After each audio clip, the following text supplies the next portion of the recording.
Hello students, hope you all are fine at home and keeping your health good. Let us continue our chapter number 13, which is direct and inverse proportion. Here we have a question that says that in a television game show, the prize money of rupees 1 lakh is to be divided equally to the winners. For suppose हमारे पास एक ही winner है तो उसे 1 lakh rupees मिलेंगे, लेकिन अगर हमारे पास 2 winners हुए तो money will be distributed among 2, तो जो अमाउंट जो है वो कम हो जाएगी. क्या हो जाएगी? That will B 50,000. हाफ हो गए. अगर 3 हुए तो उससे भी कम मिलेगा, 4 हुए तो उससे भी कम. Same is we have to find answer कि अगर हमें 20 तक के पर्सन विनर्स गिवन है, अगर हमारे पास 4 विनर्स हो गए तो 1% को कितना अमाउंट मिलेगा, that we have to find. अगर 5% हुए, 5 विनर्स हुए तो ईच विनर को कितने रुपीज़ मिलेंगे, that we have to find. We can see that जब हमारे पास 1 विनर था तो दैट मनी इज़ 1 लाख, लेकिन जब विनर जो है वो बढ़े तो अमाउंट जो प्राइज अमाउंट जो है वो कम हो गई. That is the example of inverse proportion. So what we will do, हमें जो अमाउंट गिवन है उसको हम किसे लिख सकते हैं, x1 y1 is equal to x2 y2. For suppose यहाँ पे हमें इसे हम x1 बोल देते हैं और इसे y1. Okay, so here we have 1 into 1000, x1 y1 1 into 1 lakh. Okay, 1 into 1 lakh is equal to, यहाँ पे x2 y2 ऑलरेडी हमने फाइंड कर लिया, दैट इज हमें गिवन है 2 और 50,000. So we will write x3 y3.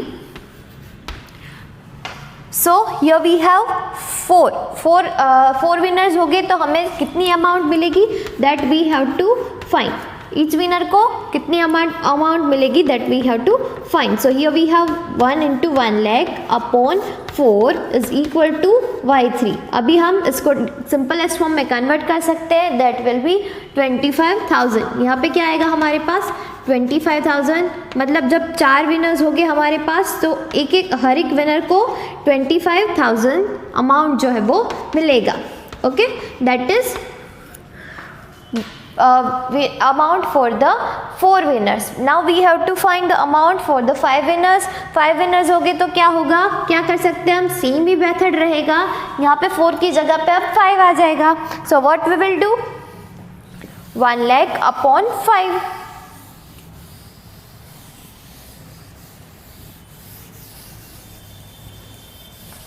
Here we have x1 y1 is equal to 1 2 3 and 4. Here we have x4 y4. So here we have 1 into 1 lakh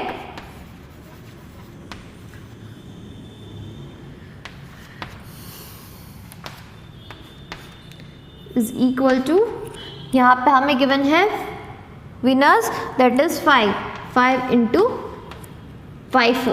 y4 हमें find करना है. Okay, so here we have 1 lakh upon 5, तो answer मिलेगा हमें, that will be 20,000. Same as अगर हमारे पास 8 winners है तो क्या होगा, amount will be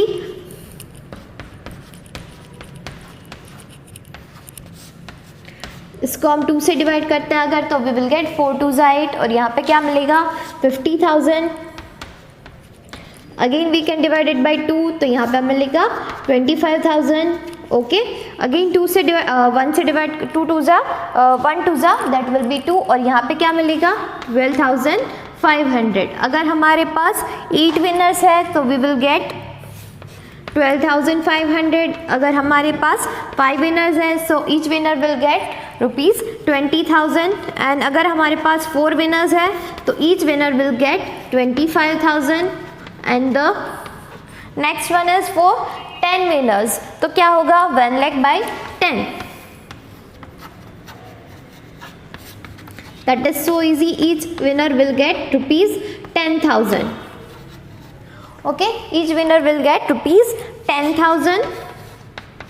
And if we having 20 winners, what we will do, we will divide 1 lakh by 20. 1 lakh को 20 से divide करेंगे, so we will get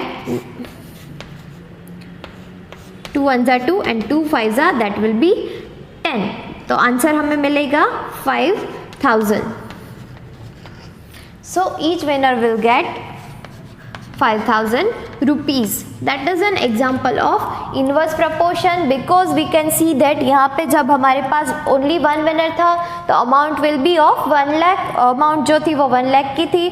winners जब बढ़ गए तो अमाउंट जो है वो कम हो रही है, मतलब पर पर्सन अमाउंट जो है वो कम हो रही है. वी हैव डिस्कस दैट कि जब हमारी कोई एक टर्म है वो बढ़ रही है और एक टर्म कम हो रही है तो that is an example of inverse proportion.